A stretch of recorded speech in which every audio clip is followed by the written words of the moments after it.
தங்கத்தை பாரு, இப்ப அவனுக்கு புதுசா விளையாடுறது கூட கிடைச்சிருச்சு.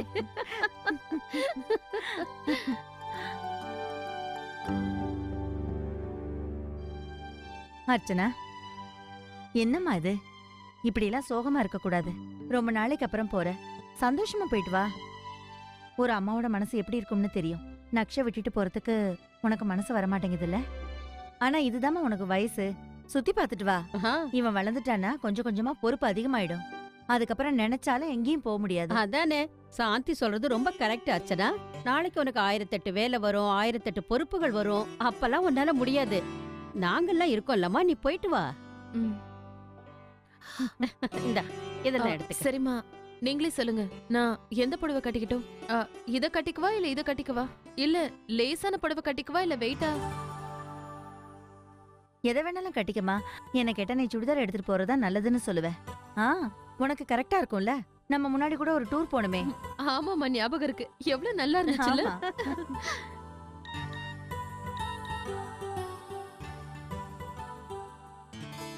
எனக்கு 3 சூட் எடுத்து வை. கார்த்திக் 3 சூட் எடுத்து வைக்க சொல்லி மெசேஜ் பண்ணிருக்காரு.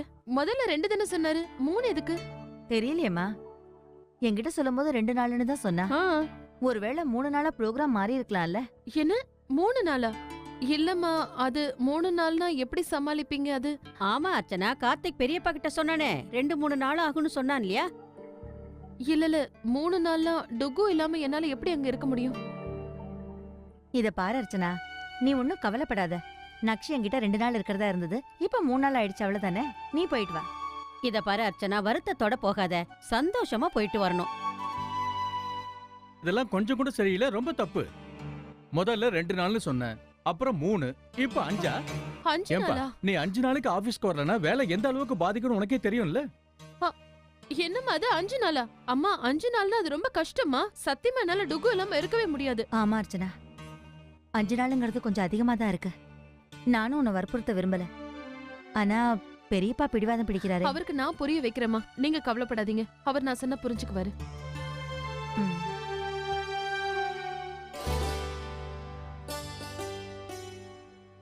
அண்ணனே, இங்க வா. என் செல்லல அம்மாக்காக ஒரே ஒரு தடவை கடைசியா ஹெல்ப் பண்ணுவியா? சரி, வா வா வா வா வா.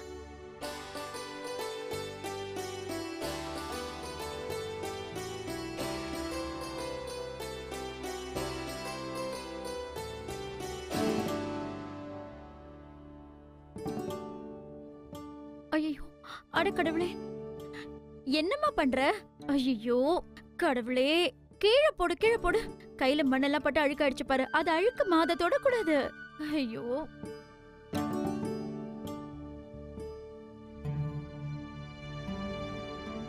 வந்தனா, அனன்யா என்ன பண்றான்னு நீ பாக்கல? கொஞ்சம் இவ்வளவு கவனி. கையெல்லாம் அழுக்காக்கிக்கிட்டா. ட்ரெஸ் எல்லாம் கூட எப்படி அழுக்காயிருக்குன்னு பாரு. கடவுளே, மண்ண வாயில போட்டுட்டு இருப்பாளோ? வாய் தர வாய் தர.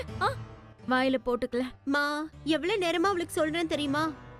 பிடிவாதம் அதிகமாயிடுச்சு. என்னம்மா அனன்யா? ஆமாம்மா, அனன்யா பெரியவளாகிறா. இனிமே அவளை நம்ம கண்டிக்க கூடாதுல்ல. அவ என்ன செய்ய ஆசைப்படுறாளோ அதை செய்யட்டுமே. அது எப்படி அவ இஷ்டத்துக்கு செய்ய விட முடியும்? அவ இன்னும் சின்ன குழந்தைதான். நல்லது கெட்டது நீங்க சொல்லி கொடுக்கலன்னா வேற யார் சொல்லி கொடுப்பாங்க? நீங்க தானே இவளுக்கு அம்மா அப்பா. இவளுக்கு நல்லது கெட்டது சொல்லி கொடுக்கற கடமை உங்களுக்கு தான் இருக்கு. இவ தப்பான வேலை பண்ணான்னா அதை நீங்க தடுக்கணும். இத பாருப்பா, குழந்தைங்க எவ்வளவு பெரியவங்க ஆனாலும் பெத்தவங்களுக்கு என்னைக்கும் அவங்க குழந்தைதான். அவங்க மேல பொறுப்பு எப்பவும் இருக்கு.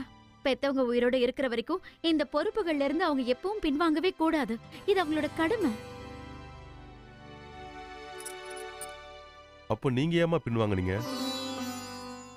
நானும் உங்க குழந்தை தானே. நான் எப்பமா பெரியவனான? எல்லா பொறுப்புகளையும் என் கையில ஒப்படைச்சிட்டு நீங்க ஒதுங்க பாக்குறீங்களா? சொல்லுங்கம்மா.